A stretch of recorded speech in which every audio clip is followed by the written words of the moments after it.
Welcome back to the Barca Breakdown. My name is Adam. I'm here What's with the up, Use. guys? We're really not happy about this game, Adam. Use. How could it have turned out so bad, man? I mean, 3-0 loss to Benfica, right? We're now 2 games through this Champions League group stage, and we have lost both games. Both games 3-0 we lost, and we haven't had one shot on goal. I mean, this whole thing's really turning just from bad to worse. And we had that little bit of a respite last weekend with the win against Levante, right? And Koeman, the 4-3-3 is working. Mingueza is working as the right back. I mean, Luc de Jong still doesn't look that good, but at least we were pretty happy with the performance and how we played. And then we come to Benfica, and he just does some random 3-5-2 that just came out of nowhere. For some reason, Koeman seems to have this long vendetta against Mingueza. Didn't want to play him in this big game. I mean, how could we have had, a good chance to play a lot better if we just played something we know, something we've tried, something we're doing in practice? How could we just come out here with 3-5-2 when we needed to win against Benfica to go on in the Champions League? I'm just as baffled as you, because think about it. Laporta had those discussions with Koeman saying, hey, I want 4-3-3. Koeman in this game clearly goes away from that, decides to play Garcia in the back with Pique and Araujo. And dude. Yeah, Eric Garcia, man, he just continues to let down. Bad. And I know, I was on Twitter talking about how, Eric Garcia just got burned on that first goal, the 3rd minute, right? We gave up to Nunez.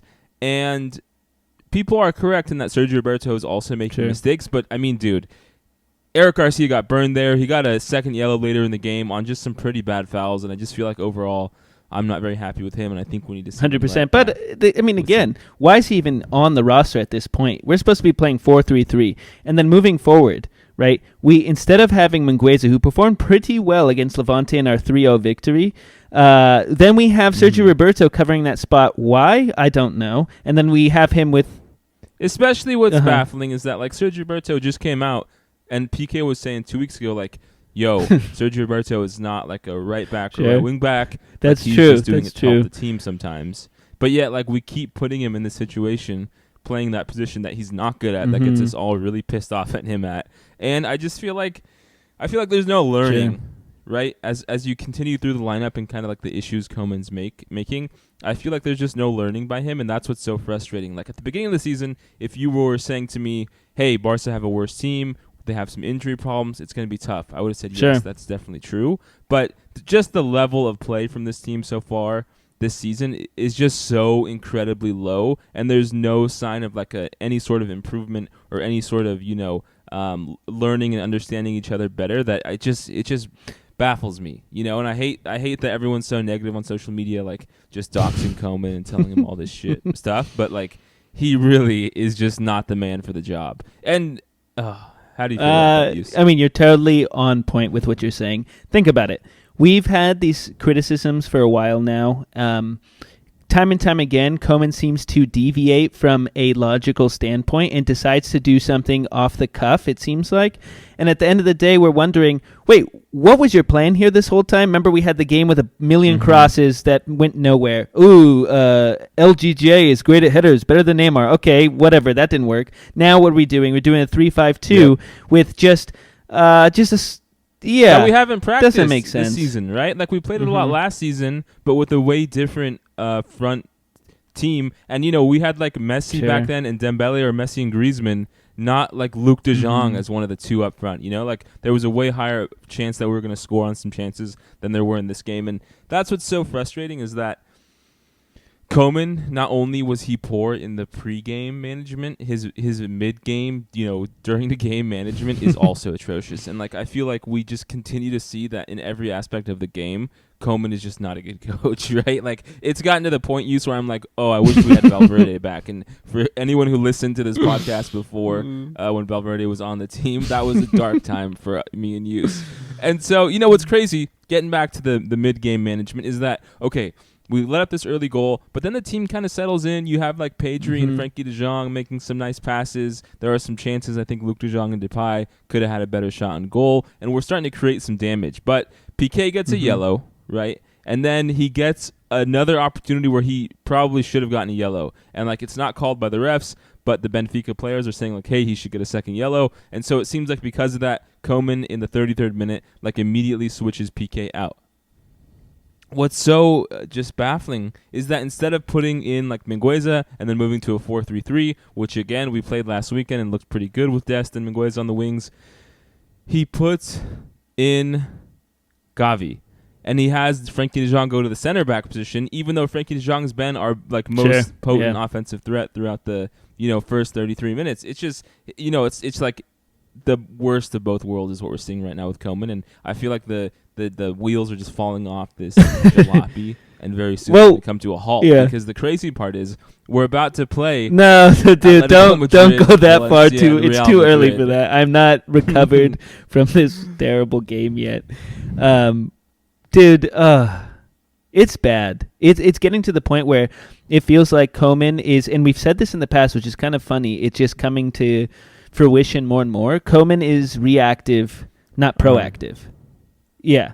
Oh, yeah. Yeah. 100%. I mean, it's just the best way to say it. And, like, I think when you say that, you're really just covering up the fact that someone's not good at their job, right? Like Koeman at coaching. Like, when you're saying he's reactive, it just means he doesn't have, like, the forethought and the coaching ability to know ahead of time what's going to happen. And then, like, he gets just killed by every team. And Bayern Munich 3-0. I remember going on the YouTube, podcast being like, hey, I think we're being a little bit rude to Koeman. We don't have enough players. We don't, we don't have enough players, and Bayern Munich are one of the best teams in the world. But then you see some of our performance against Cadiz, and then you see us come into this Benfica game and get beaten 3-0. It's like this. No, for sure. And that goes to say, like, some of his comments after the game are what really gets me. And there's one after this game in which he said, if people within the club don't recognize the current situation at Barcelona, I will face a problem. Of course we can do better, but we will not be champion leagues of champions. But, okay, that statement to me means no accountability. I think Barcelona has potential in their players, and we can do great things. I'm not saying we're going to win La Liga. I'm not saying we're going to win Champions League. But drawing against Cadiz 0-0, losing against Benfica 3-0, just some atrocious play that he just doesn't seem like he's getting. He's just saying, well, look, we have this huge situation that we can't. It's just the cards are out of my hand. No, they're not.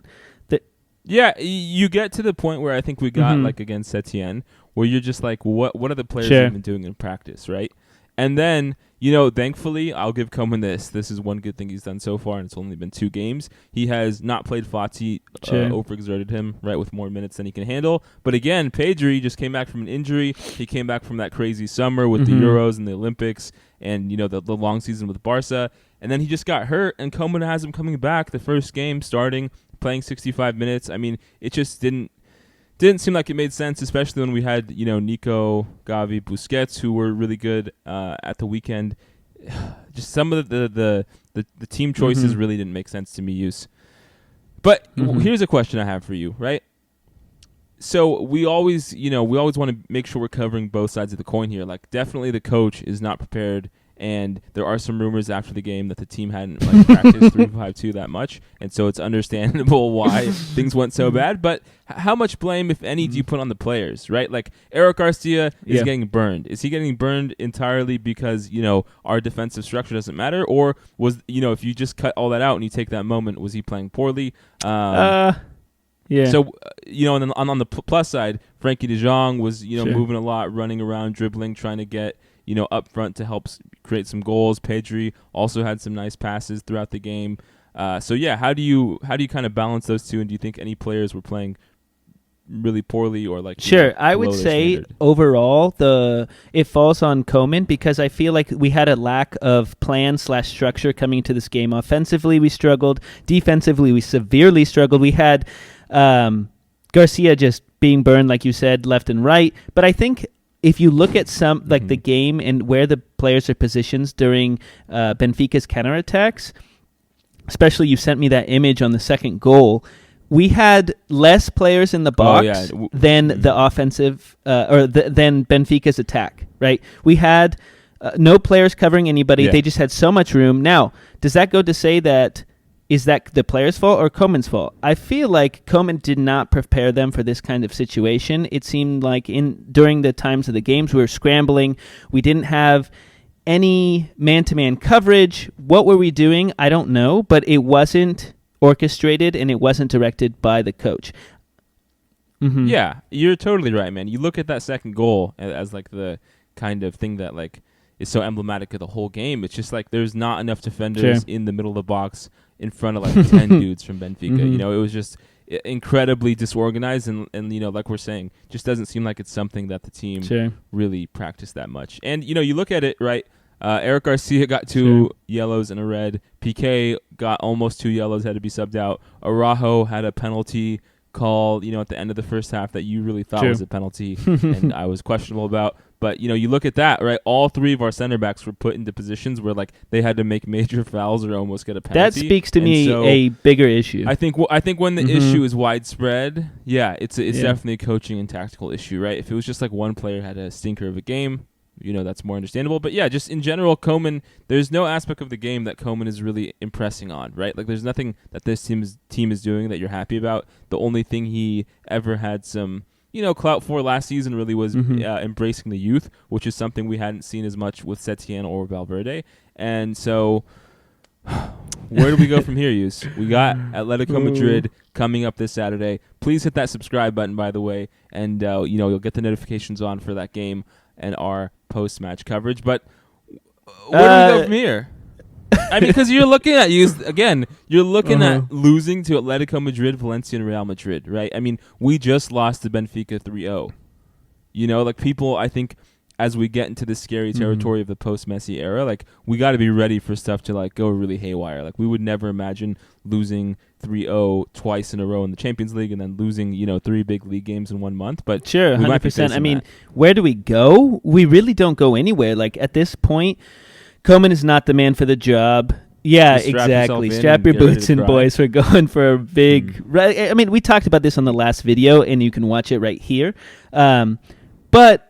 You know, you thought after the Levante game that this was going to be a springboard, we're going to bounce back, and I had the I was an idiot. I had the exact opposite take, and you know, I totally want to think positively and go with that mindset, but at the end of the day, man, Koeman is giving me too many false hopes, and everything I see is a lack of improvement. I don't see our offensive line coming forward and creating something magical. Yeah. There's no narrative being created about this year where like things are like, you know, rising to some sort of crescendo. And you know, that's what's so confusing though about this team at the same time. And it's what a pretty big indication of how bad Koeman is. Like we have a lot of good players on this team, which is why our performances don't make sense. We talked about, I think a few videos ago, like how can Frankie de Jong, Busquets and Pedri be so lauded whenever they're with their international teams, and then together as a force at Barca are always awful.